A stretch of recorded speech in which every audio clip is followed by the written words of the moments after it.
So, already మీకొక action queen అనే పేరొచ్చేసింది web సీరీసెస్ నుంచి. ఇప్పుడు పర్టిక్యులర్‌గా ఈ సినిమా కోసం మీరు ఏదైనా స్పెషల్‌గా ట్రైనింగ్స్ ఏమన్నా తీసుకున్నారా? లేదు యాక్చువల్లీ నేను ట్రైనింగ్ చేస్తూనే ఉన్నాను. బికాజ్ వరుసగా ఫ్యామిలీ మ్యాన్ నుంచి యాక్షన్ చేస్తూనే ఉన్నాను. సో, ఆహ్, ఇప్పుడు నాకు అది కొంచెం అలవాటయిపోయింది. అంటే ఐ మస్ట్ సే అసలు ఇది శారీ తోటి స్టంట్స్ చేస్తుంటే అసలు ప్రతి ఒక్క వుమెన్‌కి చాలా అరే వావ్! భలే చేసిందేంటి అంత ఈజీగా అట్లా అనిపిస్తుంది కదా! చేసేటప్పుడు మీకెలా అనిపిచ్చింది? పర్టిక్యులర్‌లీ ద ఔట్‌ఫిట్ అంటే మీరు ఆ శారీ వేసుకొని ఫైట్స్ అదంతా చేస్తున్నప్పుడు. ఇంట్రెస్టింగ్‌గా అనిపించింది. ప్రతిదీ ఒక ఛాలెంజే. బట్ ఆ ఒక ఛాలెంజ్ యాక్సెప్ట్ చేసి ఏదైనా చేస్తే ఇ ఇమ్మీడియేట్‌లీ నాకు ప్రైజ్, అప్రిసియేషన్ ఆ సారీ వల్లనే వచ్చింది actually. So, I think that it makes it all good because challenges and our effort ఇప్పుడు జనాలకి అది నచ్చింది. నచ్చింది. యాహ్! సో, ఒక్కటేసారి అంత బబ్లీగా, క్యూట్‌గా ఉండే సమంత ఒక్కటేసారి యాక్షన్‌లోకి ట్రాన్స్‌ఫర్మ్ అవ్వడానికి ఆ డెసిషన్ ఎలా తీసుకున్నారు? అంత పెద్ద స్టెప్ మీరు తీసుకున్నాక మీకెలా అనిపిస్తుంది? అంటే ఆహ్, ఒక యాక్టర్‌గా అన్నీ చేయాలి.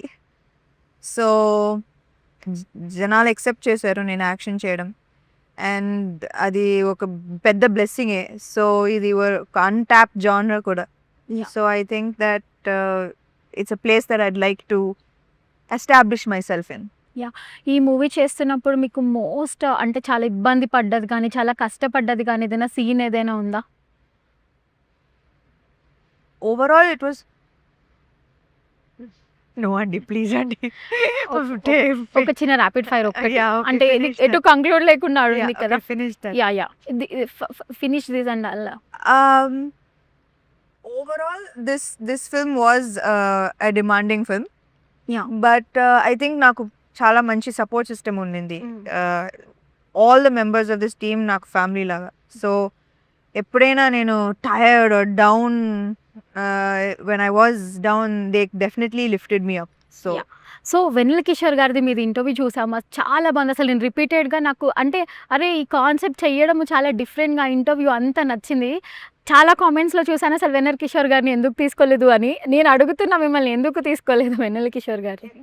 ఎందుకు ఎక్కడ తీసుకోలేదు? సినిమాలో సినిమా మేము అఫోర్డ్ చేయలేమండి. వెన్నెల కిషోర్ గారు చాలా ఎక్స్‌పెన్సివ్ పర్ డే. ఆయనే చూసుకుంటారు వెన్నెల కిషోర్. చాలా బిజీ. సినిమాకి ఎందుకు పెట్టలేదు మన సినిమాలో? సో, మీ కుక్కర్ చూస్తుంటే ఏంటి కుక్కర్ కాన్సెప్ట్ అనేది నాకొక్కటి చెప్పండి చాలా సింపుల్‌గా? కుక్కర్ అంటే ఒక ఇంటిలోని మహిళ గుర్తుకొస్తారు కదా! డ్రమ్ కూడా ఉంటదా? ఆ! బ్లూ డ్రమ్ కూడా ఉంటదా? ఓన్లీ కుక్కర్ ఉంటదా? కుక్కరే ఉంది. డ్రమ్ కావాలా మీకు? డ్రమ్ వద్దు కాదు. మామూలుగా. కుక్కర్ ప్రస్తుతానికి కుక్కర్. ఓకే. 80s సినిమా కదా! ఓకే. డ్రమ్ములు లేవు అప్పుడు. ఓకే. సో, ఆ 80s కుక్కర్ తోటి వంట కూడా చేయొచ్చు. అవసరమైతే చేసి కొట్టొచ్చు కూడా. అంతే.